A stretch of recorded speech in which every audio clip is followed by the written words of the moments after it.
जय श्री कृष्ण भक्तों माघ मास का महात्म्य दूसरा अर्थात दूसरा अध्याय। राजा के ऐसे वचन सुनकर तपस्वी कहने लगा, हे राजन, भगवान सूर्य बहुत शीघ्र उदय होने वाले हैं, इसलिए यह समय हमारे लिए स्नान का है, कथा का नहीं। सो आप स्नान करके अपने घर को जाओ और अपने गुरु श्री वशिष्ठ जी से इस महात्मा को सुनो। इतना कहकर तपस्वी सरोवर में स्नान करने के लिए चले गए और राजा भी विधि पूर्वक सरोवर में स्नान करके अपने राज्य को लौटा और रानीवास में जाकर तपस्वी की सब कथा रानी को कह सुनाई। तब सूर्य जी कहने लगे कि हे महाराज, राजा ने अपने गुरु वशिष्ठ जी से क्या प्रश्न किया और उन्होंने क्या उत्तर दिया, सो कहिए। व्यास जी कहने लगे, हे सूत जी, राजा दिलीप ने रात्रि को सुख से सोकर प्रातः समय ही अपने गुरु वशिष्ठ जी के पास जाकर उनके चरणों को छूकर प्रणाम करके तपस्वी के बताए हुए प्रश्नों को अति विनम्रता से पूछा कि हे गुरु जी, आपके आचार, दंड, नीति, राज्य, धर्म तथा चारों वर्णों के चारों आश्रमों की क्रियाओं, दान और उनके विधान, यज्ञ और उनकी विधियां, व्रत, उनकी प्रतिष्ठा तथा भगवान विष्णु की आराधना अनेक प्रकार से तथा विस्तार पूर्वक मुझको बतलाइए। अब मैं आपसे माघ के स्नान के महात्म्य को सुनना चाहता हूँ। सो हे तपोधन, नियम पूर्वक इसकी विधि समझाइए। गुरु वशिष्ठ जी कहने लगे, हे राजन, तुमने दोनों लोगों के कल्याणकारी, वनवासी तथा गृहस्थियों के अंतःकरण को पवित्र करने वाले माघ मास के स्नान का बहुत सुंदर प्रश्न पूछा है। मकर राशि में सूर्य के आने पर माघ मास में स्नान का फल गौ, भूमि, तिल, वस्त्र, स्वर्ण, अन्न, घोड़ा आदि दानों तथा चंद्रायण और ब्रह्मा कूर्च व्रत आदि से भी अधिक होता है। वैशाख तथा कार्तिक में जप, दान, तप और यज्ञ बहुत फल देने वाले हैं, परंतु माघ मास में इसका फल बहुत ही अधिक होता है। माघ में स्नान करने वाला पुरुष राजा और मुक्ति के मार्ग को जानने वाला होता है।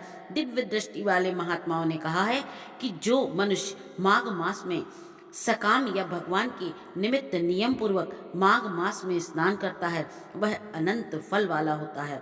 उसको शरीर की शुद्धि, प्रीति, ऐश्वर्य तथा चारों प्रकार के फलों की प्राप्ति होती है। अदिति ने 12 वर्ष तक मकर संक्रांति में अन्न त्याग कर स्नान किया। इससे तीनों लोगों को उज्जवल करने वाले 12 पुत्र उत्पन्न हुए।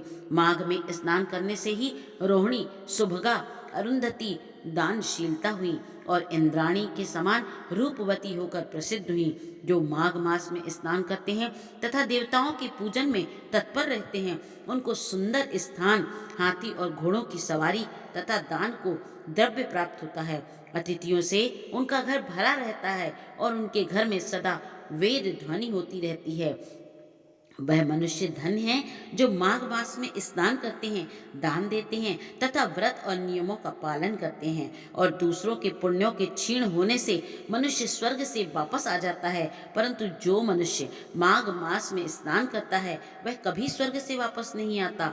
इससे बढ़कर कोई नियम, दान पवित्र और पाप नाशक नहीं है। भृगु जी ने मणि पर्वत पर विद्याधरों को यह सुनाया। तब राजा ने कहा कि ब्राह्मण भृगु ऋषि ने कब मणि पर्वत पर विद्याधरों को उपदेश दिया था, सो बताइए। तब ऋषि जी कहने लगे कि हे राजन, एक समय 12 वर्ष तक वर्षा न होने के कारण, सब प्रजा क्षीण होने के कारण संसार में बड़ी उद्विग्नता फैल गई।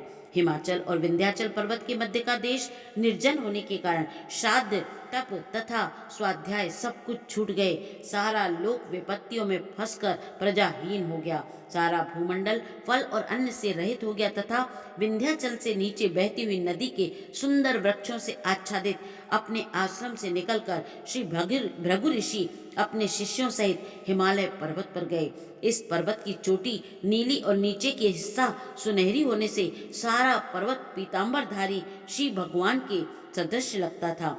पर्वत के बीच का भाग नीला और बीच बीच में कहीं सफेद स्फटिक होने से तारों से युक्त आकाश जैसा शोभा को प्राप्त होता था।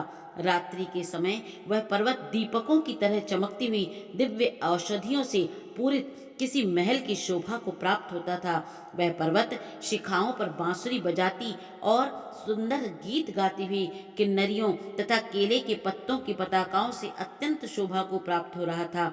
यह पर्वत नीलम, पन्ना, पुखराज तथा इसकी चोटी से निकली हुई रंग बिरंगी किरणों से इंद्रधनुष के समान प्रतीत होता था।